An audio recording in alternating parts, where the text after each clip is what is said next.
च धर्मस्य सर्वधर्म स्वरूपिणे अवतार वरिष्ठाय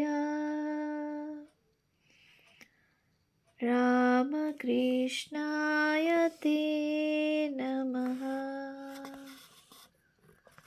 শ্রী শ্রী রামকৃষ্ণ লীলা প্রসঙ্গ প্রথম ভাগ, পূর্বকথা ও বাল্যজীবন, সাধক ভাব ও গুরুভাব পূর্বার্ধ। পূজনীয় স্বামী শারদানন্দজি মহারাজের রচনা।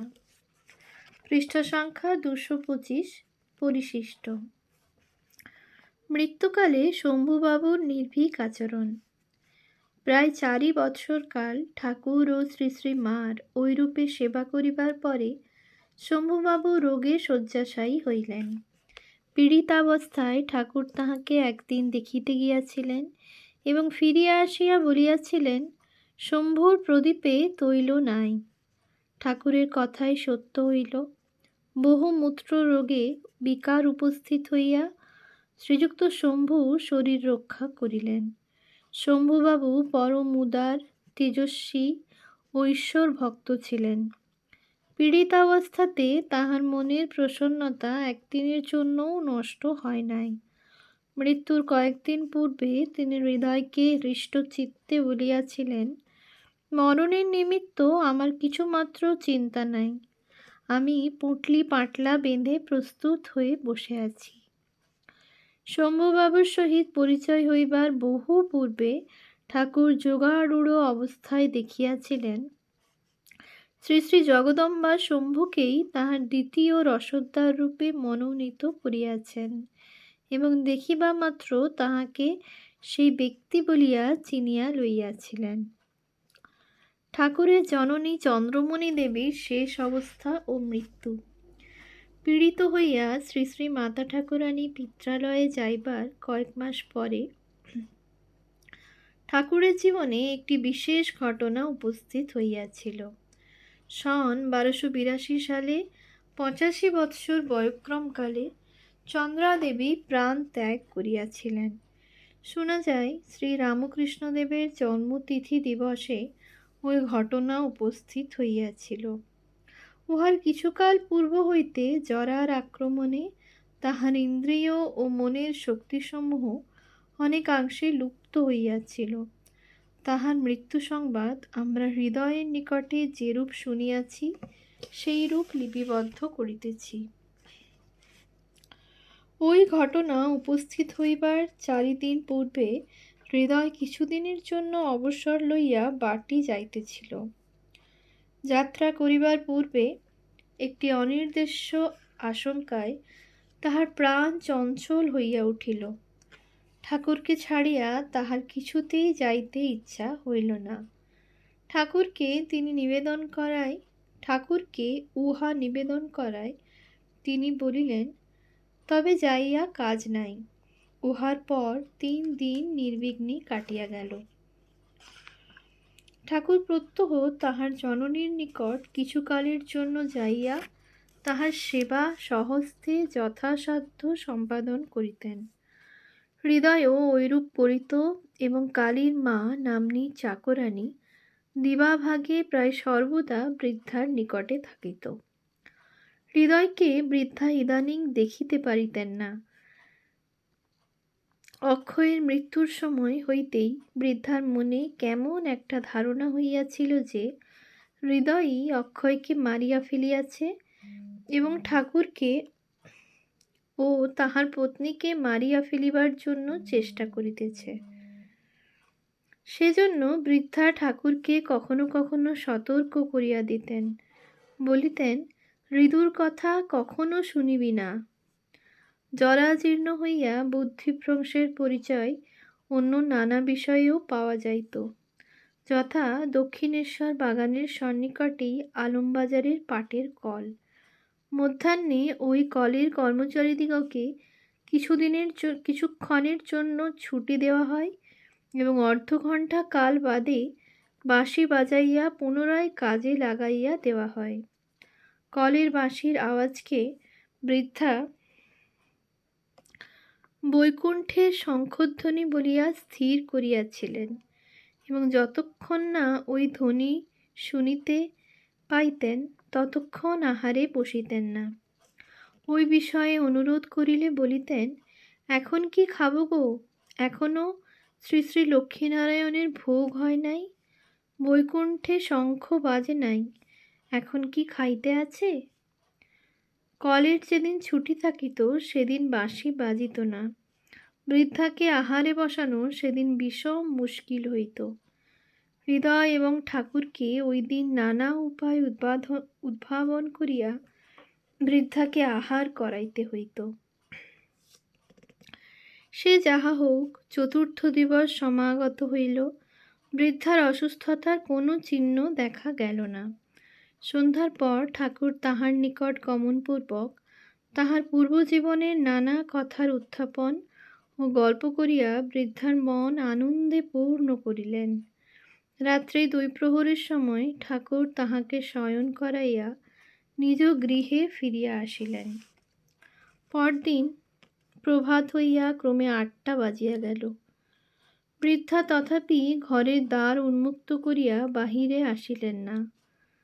কালীর মা নহবতের উপরের ঘরের দ্বারে যাইয়া অনেক ডাকাডাকি করিল, কিন্তু বৃদ্ধার সাড়া পাইল না। দ্বারে কান পাতিয়া শুনিতে পাইল তাহার গলা হইতে কেমন একটা বিকৃত রব উত্থিত হইতেছে।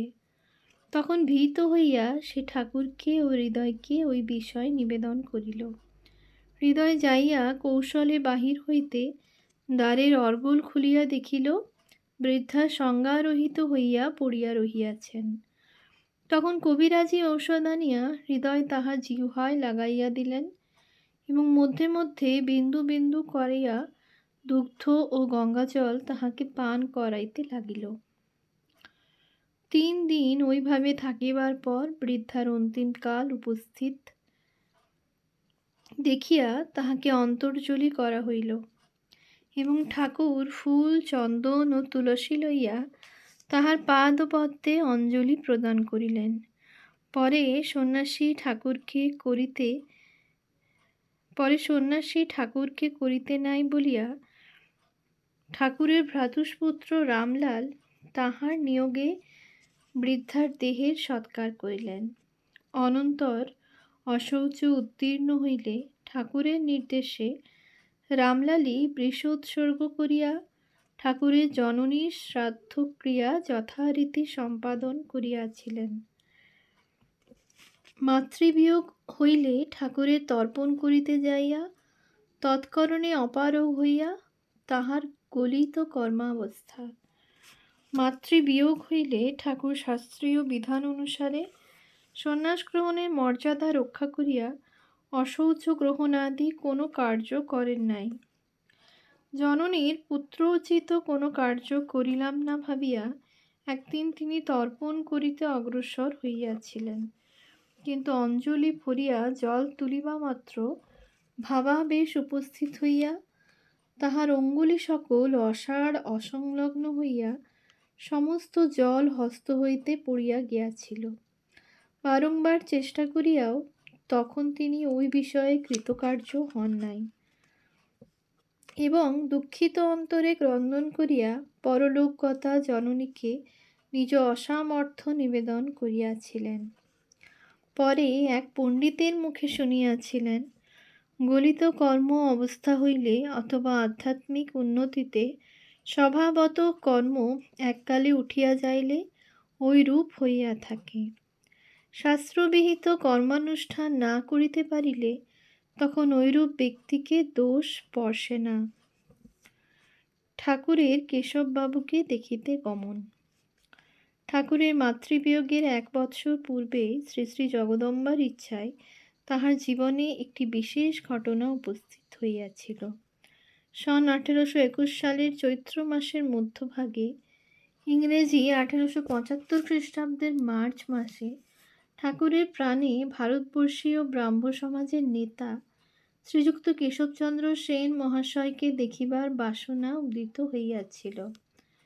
যোগাড়ুড়ো ঠাকুর উহাতে শ্রী শ্রী মাতার ইঙ্গিত দেখিয়াছিলেন এবং শ্রীযুক্ত কেশব তখন কলিকাতার কয়েক মাইল উত্তরে বেলঘরিয়া নামক স্থানে শ্রীযুক্ত জয়গোপাল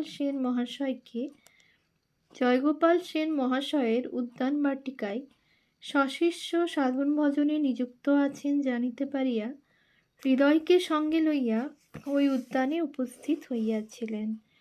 হৃদয়ের নিকট শুনিয়াছি তাহারা কাপ্তেন বিশ্বনাথ উপাধ্যায়ের গাড়িতে করিয়া গমন করিয়াছিলেন এবং অপরাহ্ন আন্দাজ 1 ঘটিকার সময় ওই স্থানে পৌঁছিয়াছিলেন। ঠাকুরের পরিধানে সেদিন একখানি লাল পেড়ে কাপড় মাত্র ছিল এবং উহার কোঁচার খুঁটটি তাহার বাম স্কন্ধপরি লম্বিত হইয়া পৃষ্ঠদেশে ঝুলিতেছিল। বেলঘরিয়া উদ্যানে কেশব।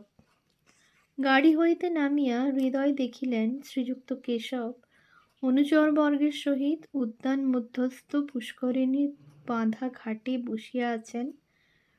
অগ্রসর হইয়া তিনি তাহাকে নিবেদন করিলেন, আমার মাতুল হরিকথা ও হরিগুণগান শুনিতে বড় ভালোবাসেন এবং উহা শ্রবণ করিতে করিতে মহাভাবে তাহার সমাধি হইয়া থাকে। আপনার নাম শুনিয়া আপনার মুখে ঈশ্বর গুণকীর্তন শুনিতে তিনি এখানে আগমন করিয়াছেন। আদেশ পাইলে তাহাকে এখানে লইয়া আসিব। শ্রীযুক্ত কেশব সম্মতি প্রকাশ করিলে হৃদয় গাড়ি হইতে ঠাকুরকে নামাইয়া সঙ্গে লইয়া তথায় উপস্থিত হইলেন। কেশব প্রভৃতি সকলে ঠাকুরকে দেখিবার জন্য এতক্ষণ উদ্গ্রীব হইয়াছিলেন। তাহাকে দেখিয়া এখন স্থির করিলেন ইনি সামান্য ব্যক্তি মাত্র। কেশবের সহিত প্রথম আলাপ। ঠাকুর কেশবের নিকট উপস্থিত হইয়া বলিলেন, বাবু, তোমরা নাকি ঈশ্বরকে দর্শন করিয়া থাকো। ওই দর্শন কি রূপ তাহা জানিতে বাসনা, সেজন্য তোমাদিগের নিকটে আসিয়াছি। ওইরূপে সৎপ্রসঙ্গ আরম্ভ হইল।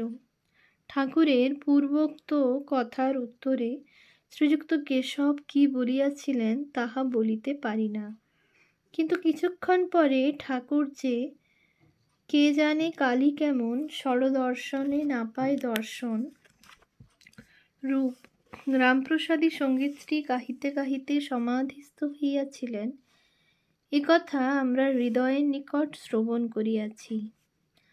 ঠাকুরের ভাবাবস্থা দেখিয়া তখন কেশব প্রভৃতি সকলে উহাকে আধ্যাত্মিক উচ্চাবস্থা বলিয়া মনে করেন নাই, ভাবিয়াছিলেন উহা মিথ্যা ভান বা মস্তিষ্কের বিকার প্রসূত। সে যাহা হোক, ঠাকুরের বাহ্য চৈতন্য আনয়নের জন্য হৃদয় তাহার কর্ণে এখন প্রণব শুনাইতে লাগিলেন এবং উহা শুনিতে শুনিতে তাহার মুখমণ্ডল মধুর হাস্যে উজ্জ্বল হইয়া উঠিল। ওইরূপে অর্ধবাহ্যাবস্থা প্রাপ্ত হইয়া ঠাকুর এখন গভীর আধ্যাত্মিক বিষয় সকল সামান্য সামান্য দৃষ্টান্ত সহায়ে এমন সরল ভাষায় বুঝাইতে লাগিলেন যে সকলে মুগ্ধ হইয়া তাহার মুখপানে চাহিয়া বসিয়া রহিলেন। স্নানাহারের সময় অতীত হইয়া ক্রমে পুনরায় উপাসনার সময় উপস্থিত হইতে বসিয়াছে, সে কথা কাহারও মনে হইল না। ঠাকুর তাহাদিগের ওই প্রকার ভাব দেখিয়া বলিয়াছিলেন, গরুর পালে অন্য কোনো পশু আসিলে তাহারা তাহাকে গুতাইতে যায়, কিন্তু গরু আসিলে গা চাটাচাটি করে। আমাদের আজ সেই রূপ হইয়াছে। অনন্তর কেশবকে সম্বোধন করিয়া ঠাকুর বলিয়াছিলেন, তোমার ল্যাজ খসিয়াছে। শ্রীযুক্ত কেশবের অনুচরবর্গ ওই কথার অর্থ হৃদয়ঙ্গম করিতে না পারিয়া যেন অসন্তুষ্ট হইয়াছে দেখিয়া ঠাকুর তখন ওই কথার অর্থ বুঝাইয়া সকলকে মোহিত করিলেন। বলিলেন, দেখো, ব্যাঙাচির যতদিন ল্যাজ থাকে ততদিন সে জলেই থাকে, স্থলে উঠিতে পারে না, কিন্তু ল্যাজ যখন খসিয়া পড়ে তখন জলেও থাকিতে পারে, ডাঙাতেও বিচরণ করিতে পারে। সেইরূপ মানুষের যতদিন অবিদ্যারূপ ল্যাজ থাকে, ততদিন সে সংসার জলেই কেবল থাকিতে পারে। ওই ল্যাজ খসিয়া পড়িলে সংসার এবং সচ্চিদানন্দ উভয় বিষয়েই ইচ্ছামতো বিচরণ করিতে পারে। কেশব, তোমার মন এখন ঐরূপ হইয়াছে, উহা সংসারেও থাকিতে পারে এবং সচ্চিদানন্দেও যাইতে পারে। এইরূপ নানা প্রসঙ্গে অনেকক্ষণ অতিবাহিত করিয়া ঠাকুর সেদিন দক্ষিণেশ্বরে ফিরিয়া আসিলেন। ওম শান্তি শান্তি শান্তি।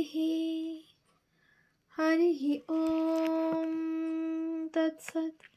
শ্রীরামকৃষ্ণার্পণমস্তু।